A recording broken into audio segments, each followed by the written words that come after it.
আজকে চলে এসেছি সাউথ সিটি মলে আমার পিসিমণির অ্যানিভার্সারি পালন করতে। তো ফার্স্টেই আমরা ঢুকেছিলাম বারিশ বলে একটা রেস্টোবারে, এবং এটা অ্যাম্বিয়েন্স ছিল আর ভীষণ লাউড মিউজিক বাজছিল, যার জন্য মানে ভিডিও যে করব মানে ভীষণ আওয়াজ আসছিল। তবে অ্যাম্বিয়েন্সটা খুব দারুণ ছিল, আর ভেতরের খাবার দাবারও ভীষণ টেস্টি ছিল। আমরা কিছু মকটেলস নিয়েছিলাম, তার সাথে dry chilli chicken, French fry, এগুলো ভীষণই টেস্টি ছিল।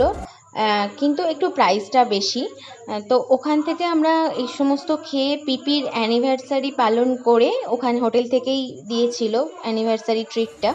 তারপরে আমরা চলে আসি সাউথ সিটির ফুড কোর্টে, এবং সেখান থেকে আমরা খেয়েছিলাম কাজির বিরিয়ানি, মাটন বিরিয়ানিটা দারুণ ছিল, কেএফসি চিকেন উইংস, ট্যাকো বেলের ট্যাকো অ্যান্ড নাচোস। তারপর ওখান থেকে আমি পরের দিন বাড়ি আসছি। ভিডিওটা ভালো লাগলে তোমরা সাবস্ক্রাইব করো। Thank you for watching.